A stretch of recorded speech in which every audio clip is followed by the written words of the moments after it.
Well, hello. I'm Ann Gollert-Hill. I was in Scientology for approximately 20 years. I escaped at 47 and rebuilt my life from scratch with nothing, with less than nothing actually.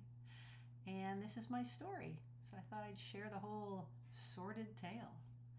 As Stefan would say, this story's got everything. A cult. Sex and drugs. An evil overlord or two. Military uniforms. Barbed wire. Escape. And a joyful life at the end. So, buckle up. Come along for the adventure. So people ask me all the time, how could you have joined a cult? Like, you seem kind of smart. You seem put together. Well, I am now, but I wasn't when I was 27 years old in 1987. I had just recently divorced, and I'd had a very long affair with my married boss, who was 10 years older than me, and I couldn't seem to get out of it. I was obsessed with him. I was numbing myself with drugs, specifically cocaine and tequila. So yeah, things were not great. But I was 27, and okay, I thought I should have all the answers by that point, right? But we don't. We just don't know that till we look back. So I was searching. I was searching for anything. I read every book known to man. I went to every different type of church and spiritual practice. I went to a therapist. I did everything I could think of to get some answers, because I was really looking for answers to why my life had started out so great and was not turning out as great as I had anticipated because of the choices I'd made, right? But I could not get past it. So one day I was talking to my friend, Marcia, who was also my drug dealer.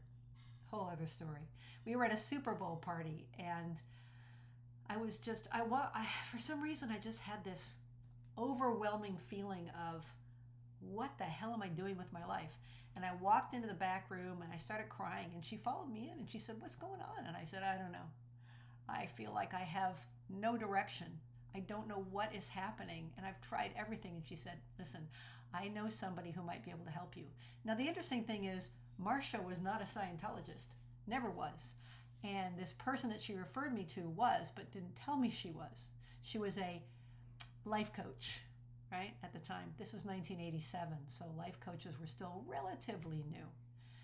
So I went in to meet this woman, Rosemary, and she was just the sweetest lady. And she said, I think I can help you with some tools to improve your life. I didn't tell her about all the things I was doing, like the cocaine and the tequila and the affair and all the other sex and the finances that were a shambles, all that. I didn't tell her any of that. We were just talking general life skills at that point. And she referred me to this chart she had on her wall called the tone scale, and never mentioned it was Scientology, because it doesn't say it's Scientology on it, right? And this tone scale is a chart of emotions, of human emotions. It's supposed to chart all human emotions from plus 40 to minus 40. Minus 40 is like total failure, and plus 40 is serenity of beingness. And it's got every emotion in between. And she said, so you're having trouble with your partner at work. Well, tell me a little bit about what's going on. And I would talk about some of the conversations we had. And she said, okay, so I want you to plot them on this scale in that conversation. So I went, oh, they're like antagonism. She goes, good. So now I want you to assume a tone, a half a tone to one above that, which I think was like boredom or something. And she said, then come back at them with that tone. Whatever you communicate, use that emotional tone and see what happens. And it worked. Like, I was like, whoa, I just can't. They said something antagonistic, and I was just bored with it. And I just, I acknowledged what they said, and and they stopped. And I went, this is interesting. So I went back to Rosemary. I said, it worked. And she's like, of course it did. I'm so glad to hear that. And then this kept going for a few months. where she'd give me little snippets of things and I'd try them for my finances and other things. And I thought, well, so far what she's told me has been pretty good. So let me try telling her the truth about what's going on in my life. And so one day I sat down and the dam just burst. And I said, I'm going to be honest with you. This is what's going on with me. And I told her about the drugs. I told her about the affair. I told her about my shitty finances. And she looked at me and she said, and I'm in tears at this point, right? Weeping, like, because I'm just like, I don't know what I'm going to do with my life. And she looked at me with these kind eyes and she said, Anne, she held my hands, right? She said, how would you like to not feel that way anymore? That could be gone and you could be in control of all of it. And I looked at her like she had 3 heads. I was like, what are you talking about? That's impossible. She says, no, it's not impossible. And I know somebody who can help you. I was like, really? Who? And she said, his name is Tom, and let me give you his card and you can set up an appointment. And that's when I met my very first Scientology field auditor. So I made an appointment and I went to Tom's office. It was in this nondescript, nice office building in Los Gatos, California. And I walked in and I met Tom. He was very nice, very soft-spoken, calm, friendly, kind of unassuming, so he seemed safe, right? And he said, oh, it's great to meet you. Rosemary's told me so much about you. Before we really get into things, let me learn a little bit about you. So we sat down and we talked a bit, and then he had me do this personality test. It's the first thing that they have you do when they're trying to suck you into Scientology. It's a 200-question test called the Oxford Capacity Analysis, to make it sound official. Anyway, I took this test because I figured, hey, I love personality tests. I do them all the time in Cosmo. Let me try it. So once I was done with this test, I gave it to him. He took it to another office, came back with a graph that he had plotted out based on my answers. And he put it in front of me, and the graph plotted out 10 different personality traits, high to low. And I looked at it, and he explained to me, well, this shows me that you pretend to be happy, but you're really very depressed, and you let people take advantage of you all the time because you're very good-natured, but your critical thinking is low, and this and that. And I'm looking at him like, that's exactly right. How did you know that? He goes, I didn't know that. It's what you told me on this test. And I was like, wow, that's pretty cool. What a maroon. That's what Bugs Bunny would say, right? I was an ultra maroon. Anyway, he says, well, I have some tools that can help you with all of this. But the first thing I think you should do is start with a book. This book he gave me was Introduction to Scientology Ethics. And I guess I understood why, since my ethical situation wasn't so great at the time. So I took the book, I thanked him, I went home, and I went through a couple pages, but then life got in the way, right? About a week later, I was working from home, and my mom called me, and she said, are you sitting down? And I said, why? She said, Chris died. Now, Chris was one of my best friends. We'd grown up together. He was gay, but he never came out to his family. He died of AIDS, but of course his family said pneumonia. And I knew he was sick, but I didn't know he was that sick. And it broke me. Like, I fell to the ground. I was just sobbing, and this went on for quite a while. I was just beside myself. I didn't know what to do with myself. You know that kind of grief, right? The bone-deep grief when you lose someone really important to you. Well, here's the weirdest thing that happened. About a half an hour after my mom called, I got a call from Tom, just checking up on me to see how I was doing with my book reading, because I guess it was a week after, so it was a checkup. I was like, holy moly, what's he calling me for? And I just was crying, and I couldn't really get the words out, and he just cut through all that, and he said, come see me right now, I can help you. And I didn't even think, I didn't hesitate, I just went to see him. I got in my car, I drove to Los Gatos. It wasn't that far away from where I was in somewhere like Palo Alto or somewhere, I don't remember exactly. And I walked into his office, but he met me at the outside, and he said, well, first we're going to take a walk. And he takes me out and he does what's called a locational, it's a Scientology assist to help you feel better when you're in a certain situation. So he had me look at things in the environment. He would point out things, look at that tree. And I would, and he'd say, thank you, look at that bush. And I would, and this went on for quite a while, probably a half an hour, until I started calming down. And once I was calm enough to actually talk to him, he said, okay, good. So now let's go in and I'll help you some more. And I was like, okay.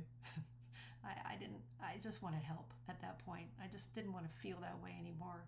So I sat down across from him and he told me what we were going to do with some Dianetics auditing, and explained what auditing was, which was to basically, in Dianetics, you go back to a specific incident and you revisit it like it's happening now, and you replay it over and over and over again until the emotional charge dissipates. If it doesn't dissipate, you go back earlier to an earlier similar incident that has the same emotional charge. And we did that. He did that with me.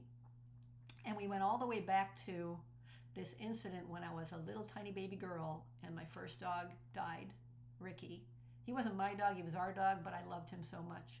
And I didn't realize I had all that pent up emotion about it. And I just started crying. And then all of a sudden, poof, it went away. All the pain, all the emotion, it just went poof. And I looked up and I went, what was that? He said, that is Scientology.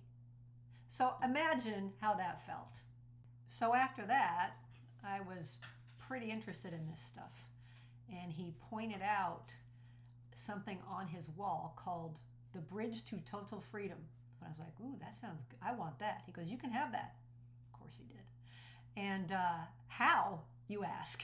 Well, you can spend a lot of money is what you can do, which is what I did. I gave him my credit card, which didn't have the amount of money I needed on it to do this auditing up to the state of clear, which is what I wanted. And he got my credit card increased so that I gave him $25,000 that I did not have. Now, it sounds like I just jumped from one to the other, but this took time to get to me to this point, right? Then I spent many years, getting indoctrinated slowly. I talk a lot about this on other videos. But by the time I was 29, 30, I had joined staff at a Scientology organization in Mountain View. I was working part-time, and then I was working full-time. And then, when you work in a Scientology organization, you don't make a lot of money. So I watched as they repossessed my car. I had to declare bankruptcy. I mean, what? You look at me like, what? You should look at me that way. But I wasn't thinking rationally. I was like, well, Scientology is the most important thing in the world. All this money stuff doesn't matter. All this other stuff doesn't matter. I got to help people. I can't really explain in one video what that feels like or why I got to that point, but I'll try to explain it in other videos, or you can ask me questions and I'll explain more. So while I was in the organization, I kept getting wins, like moments where the technology seemed to work for me. So that kept me going, because the deeper you go, the more makes sense within the system, right? And you really don't have room for doubt, because every doubt you have is reframed like, oh, you don't understand something that L. Ron Hubbard wrote, because he's infallible. And obviously, if you're doubting something or if you have questions, there's a word you didn't understand. Or we have to get to the bottom of the unethical behavior that's causing you to be blocked from seeing the truth. There's also the language. Scientology has its very own vocabulary. And it's, every closed group has its own jargon. But Scientology takes it to the next level. I mean, L. Ron Hubbard has 2 dictionaries, about 1,200 pages, that you have to understand all these words so that you understand Scientology. And that just sucks you in deeper, because then your whole thought process becomes around these words in this language. And what's crazy about this is I have a college degree in linguistics, but I was so in at that point, I couldn't see what was going on. I didn't have the rational ability to make sense of it. So I was in the organization for a few years, and then came the big change, came the major thing that blew up my life, which is that I joined the Sea organization. The Sea organization is the group of the most dedicated Scientologists. It's also the most closed, culty part of Scientology, I would say. When you join the Sea Org, you sign a billion-year contract. And this is real. You sign a contract that you're going to be in the Sea organization for the next billion years.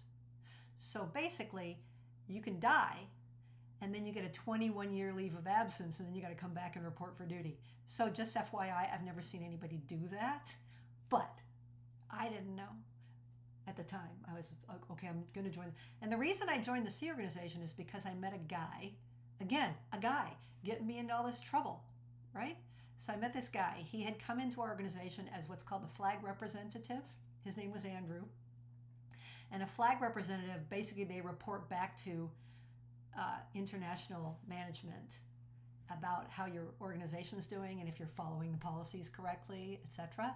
And a flag rep has to be a Sea Org member, right?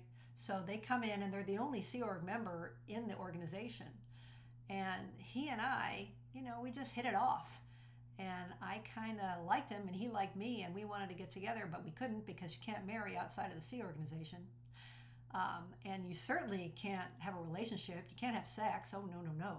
So we ended up actually petitioning to get married, me being a Class 5 org staff member, him being a Sea Org member. So we actually got that petition approved by the Executive Director International, who I ended up working with down the road, but that's another story. So the approval said, basically, you can get married now as long as Anne agrees to activate her Sea Org contract when called to do so. And I was like, sure, a few years down the road, we'll have kids, we'll have a life, and then eventually we'll join the Sea Org. That's what I was thinking at the time. Well, that lasted 2 weeks. And in what I can only say as a eternity-changing situation, this group of military-clad individuals walks into my organization looking for me. They're from the INT Management International Base of Scientology, and they're on what's called the Writers Project, and they're looking urgently for writers to go up to INT Management. I didn't want to go, but again, I had agreed, and they made it sound so incredible because I was not going into your average Sea Org base. So like you have levels, right? You have your Class 5 organization, which I was in, which delivers services up to clear. Then you have your advanced organizations, and there's one in every continent, and they deliver higher levels. And then you have the Flag Service Organization, which is the highest service organization. And then you have International Management, which is at the very top, and they run everything from the very top, and you don't get there right away. Well, I was going to be getting there in like a couple of months from a Class 5. So I was like, really? Well, aren't I special? They appealed to that in me, right? I'm an overachiever, and of course I'm going straight up to INT Management.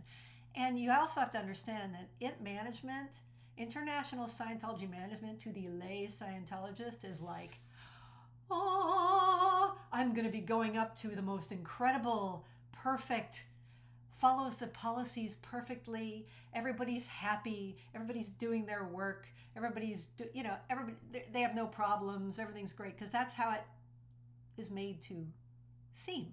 So I'm thinking, well, if I'm just going to go straight up there, okay, I may as well sign it now and get going. And that was the beginning of my Sea Org adventure. So before I actually was able to go to the INT base, I had to go to LA and get what's called INT clearances. I had to be cleared, and it had to be approved all the way up the line through like 20 different people that I was of high enough standards to be able to go to the INT base, right? So before you do clearances, you have to fill out what's called a life history. And it is that. You have to lay out everything about your life. Everybody you know, do you have any connections in the FBI? names, addresses, phone numbers of all your family members and good friends, every sexual partner you've had, and what you did with them. Not kidding. So much more. Like everything you can think about your life is in this form. And they have this on file. To this day, they have this on file about me. Not that I care, but they do. So you fill that out, and then you have to get what's called sec-checked on that, security checked, which is basically an interrogation on the e-meter, which is I'm sure you've seen pictures of this. It's like a Scientology lie detector quote. I don't know how you would describe it. It's supposed to read your thoughts. It doesn't, but we were told it did, and we were taught that it did.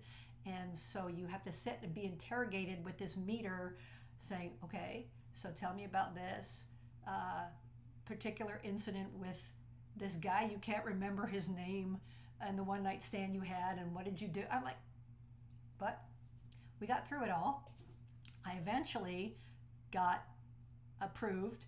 And by the way, I forgot to say, I wasn't going to go to the imp base unless my new husband was coming with me. They didn't want him, but they took him. So he ended up going up there too. Finally, my clearances get approved, and I'm getting in the van and I'm going up to the imp base, and it's like, I'm so excited because all I've been told is just how incredible this place is, and nobody knows where it is, and it's all hidden. It's not really hidden now because there's the internet, but back then, nobody knew where it was located, and it was designed that way. So I'm driving through, seems like forever, through the California desert, and I'm like, where is this place? I don't get it. And all of a sudden, I see this, like an oasis, right? A lot of green, a lot of, kind of a stained glass steeple. Anyway, I thought, wow, what is this place? What I didn't notice until after we drove in was the razor wire on top of the fences. And by the way, that razor wire faces inward, not outward. Why do you think that is? So anyway, we get there and I'm like, wow, this place, it's beautiful, manicured lawns and these beautiful buildings. And I didn't realize the beautiful buildings were built on the back of slave labor until I was doing it, but that's another story. And I was, given like VIP treatment for the first couple days because they didn't know where they were going to put me. And then I finally ended up in marketing, which was great because they seemed like fun people. They seemed like my kind of people. But let me explain a little bit what daily life in the Sea Org management is like, because it's hard to describe it. It's not like a life that you would ever imagine. So we lived in berthing, so we all lived communally. We ate communally. We did everything together. We had no contact with the outside world. My parents didn't even know where I was for 10 years. And they couldn't contact me. They tried. Like when my parents had their 50th wedding anniversary, they tried to get me to go, but I was not allowed to go anywhere. Once my brother, who was an over-the-road trucker, he was in LA and he was trying to get a hold of, he told me this later when I was out. He was trying to get a hold of me because he wanted to visit, and he thought I was in LA because, of course, he thought I was in LA. You didn't know where it was. And he kept calling Golden Era Productions switchboard, and they would never put him through to me. And he was like, but why? I'm her family. And they told him, we're her family now. And then he got really angry, but there was nothing he could do. And this went on, for 10 years when I was in int management. But a typical day, you wake up early, you take a quick shower, you get in a bus, you're bused to the base, you have your breakfast in a mess hall, then you go out and you have muster. We had 3 musters a day, military musters. You stand in formation in your divisions and you take roll call to make sure everybody's there, talk about what's going to be going on that day, and then whoever's in trouble gets pulled up to the front and talked about. It's really fun. And then you spend the rest of the day working like a dog until late hours, and sometimes you don't sleep. A lot of times you don't sleep, trying to get things done that David Miscavige needs done. And David Miscavige is the head of Scientology, and at that time, he was running the day-to-day operations on the base. He would never want you to know that because he's not supposed to be running day-to-day operations, but he certainly does. He's the micromanager to end all micromanagers. Nothing went on that base without his approval and him knowing every single bit about it. So we were in a constant state of panic because he ruled by fear and intimidation. And you could look at him the wrong way and you'd end up punished. So, that's how it was for 10 years of my life. Most of my time at the Int Base was as the senior magazine editor, so I was in charge of all the international Scientology publications and getting them out every month in multiple languages. And I did okay. I think I did well on that job, except I got taken off multiple times for doing something he didn't like. And I write about that on my Substack, and I talk about it on other videos. But after about 10 years of this, I was beaten. I was a beaten puppy. I had walked in there with this joyful excitement, and after about 10 years, I was pretty down.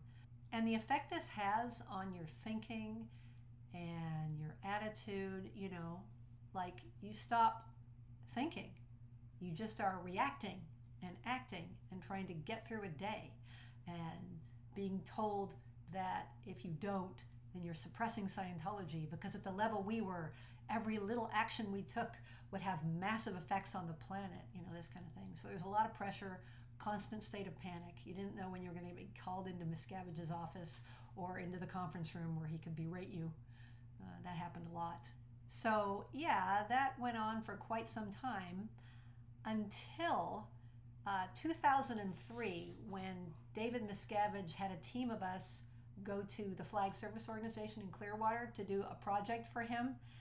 And I did something that he didn't like, and he kicked me out of Int Management that minute and had me go scrubbing floors in the dish room at Flag with a toothbrush. And then I was permanently posted on the Flag Land Base, which was a fate worse than death for an Int Management Sea Org member. First of all, I lost everything in that 1 second. All my friends, everything that I built for 10 years, everything that I knew. I ended up in a different organization. But truthfully, that was the best thing you could have done, because within 4 years of being in that organization, I was out. And here's how that came about. So, I've been watching things progress as I was at Flag. I ended up head of the marketing department there, because logically, that's where they put me. But it wasn't until, after I spent a sufficient amount of time doing penance in the dish room. Anyway, so I am working in marketing, and I have a team that works with me. And the cool thing was, though, and this is something that I'm sure is not the case anymore, but we had to deal with outside vendors a lot, and most people did not have to do that working in the CR, but we did. And so we had a specific outside phone line and in our office that was not being monitored by the ethics department, which is shocking, because every phone line goes through the ethics department. But this particular one wasn't. So I gave that phone number to my mother, because my parents lived in Lakeland, Florida, and they knew that I was now in Clearwater because I was actually able to talk to them, because I wasn't behind barbed wire anymore. Amazing. So I gave the phone number to my mom, and she would call me once a week, once every 2 weeks for 4 years. And every single phone call was, "Hi, honey. So good to hear your voice. How are you doing? Oh, that's great. How are the magazines? How's the marketing? You can come visit us anytime. We love you." That was it. She just would always give me this very warm, safe feeling when I talked to her on the phone. There was no, "You're in a cult." There was no, "You've ruined your life." She would never do that. She simply loved me, which, if you ever want to get somebody out of a cult, that's how you do it. You don't talk to them like they're in a cult. You tell them that you're a safe space for them if they ever decide that they want to be somewhere else. I digress. It was August of 2007, and it was going to be my parents' 60th wedding anniversary. And as you already know, I didn't get to go to my parents' 50th wedding anniversary, and I was damned if I wasn't going to their 60th, since it was an hour away. And so, but I still had to petition and get the petition approved, and my stats had to be up. I had to be up stat, and I had to be productive in order for me to get okay to go visit them for one night. But I did get okay, and I rented a little rental car from Enterprise, because we could rent cars. They rented cars back then to Sea Org members for cash, without credit cards, because none of us had credit cards. None of us even had bank accounts. But I had enough cash to rent the car for the night. So I rented this little car, and I drove over to Lakeland, and I went to my parents' anniversary, and it was incredible. I saw all my relatives. I saw my nieces and nephews I hadn't seen for years. People flew in from Canada. It was the most beautiful celebration, and we were all laughing and telling stories about how it was when we were kids and joking, and there was so much love for me in that room, and I felt it, and it was so different than what I had been experiencing. Like, the amount of joy that I felt in that room was shocking to my system at that point. And I kept thinking, wow, I forgot how this felt to be loved like this.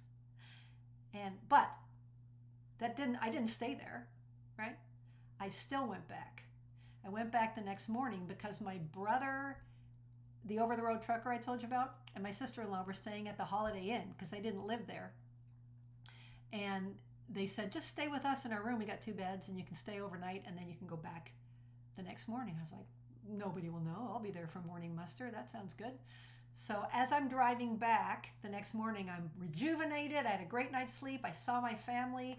I'm ready to go back and save the world, as a good little Sea Org member. And I get to the base in time for muster. I go to muster. Right after muster, I'm called into the auditorium because the deputy executive director wants to see me. I'm like, oh, here we go. And I walk in and she starts screaming right away. Like, what are you thinking? How dare you? And then expletive, blah, blah, blah. How could you go see your family when you don't have the marketing campaign done? And blah. I'm like, good little soldier, yes, sir. And inside, something snapped at that moment.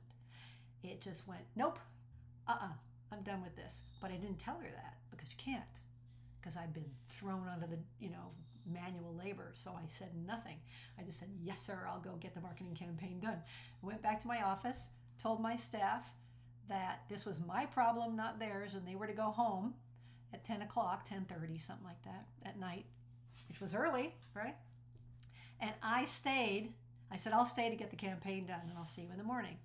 But what I really did was sat in my windowless office for 8 hours rewriting the same letter over and over. I am done.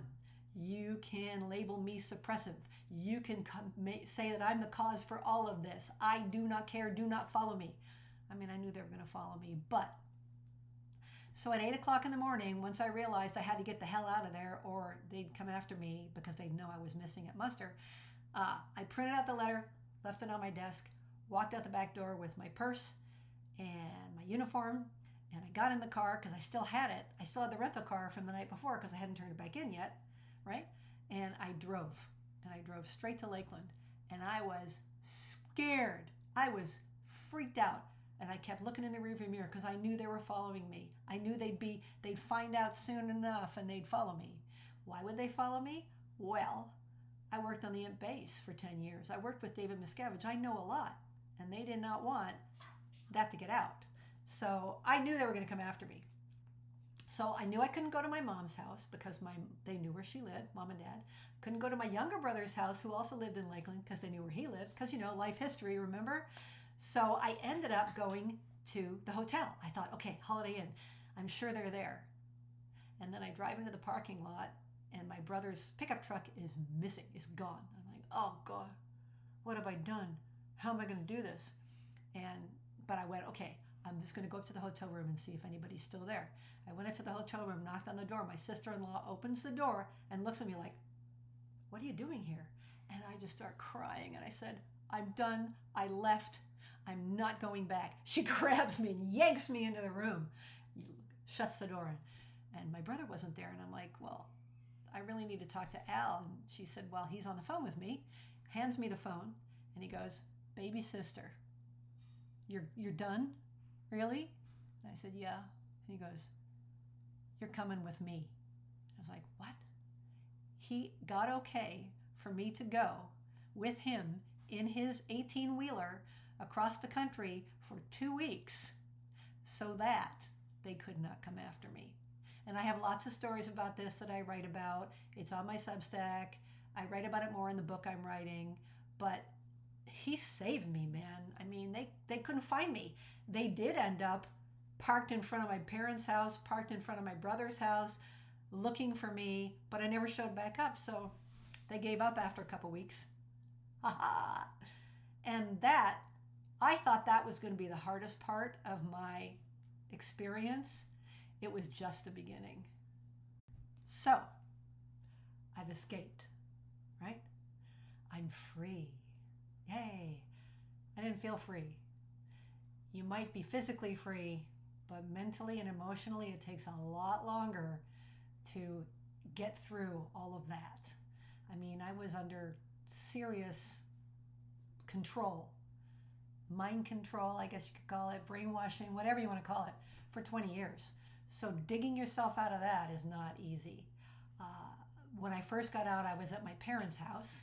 My parents, both in their 80s, had a spare bedroom. So me, 47 years old, with nothing, no job history, no money, no prospects of a future, was living in the spare bedroom for a while. And at first, when I got there, I had this culty stare that I didn't know I had, but apparently I did. Like this like, because that's how I survived for 20 years. But anyway, my mom sat me down a couple days after I got there, and because I was like frantically trying to look for work, and she said, "What are you doing?" I said, "What do you mean? I got to get a job. I got to be productive. I got to do something." And that was just from the old Sea Org, you had to be productive all the time in the Sea Org, every second of the day. So that was instilled in me. And she sat me down on the couch and she looked at me and she said, "Listen, the only thing you have to do right now is sleep and eat. That's it. I don't want you doing anything else. We have not been able to take care of you for a long time. Let us take care of you, okay?" And I went, okay, well, then I'll sleep. And I was sleeping 9-10 hours a night, man, after sleeping average of 4 hours, 3 hours a night for decades. So I slept a lot, I ate a lot, I watched a lot of movies, I hung out with my family, I went out walking around in the streets without being followed. I went shopping on my own. I got to do what I wanted when I wanted. And slowly I came out of that Scientology coma I was in and started to think about rebuilding my life. And that, by the way, is easier said than done when you have nothing and you have no job history and you've been in a cult for 20 years. What do you tell people in an interview? So what have you been doing the last... I see there's a gap in your resume. Oh yeah, I was in a cult. Yeah, I was in Scientology for 20 years, and that's why I have all this marketing experience that I'm sure you'll be thrilled with. No, that does not work very well. So I started out just getting any job I could and slowly rebuilt my life career-wise, but that was not as hard as rebuilding my trust in myself, my trust in other people, my sense of what I believed. I had no idea what I believed anymore. I had no idea who I really was versus what they had installed in me, right? What were my thoughts versus what were Scientology's thoughts?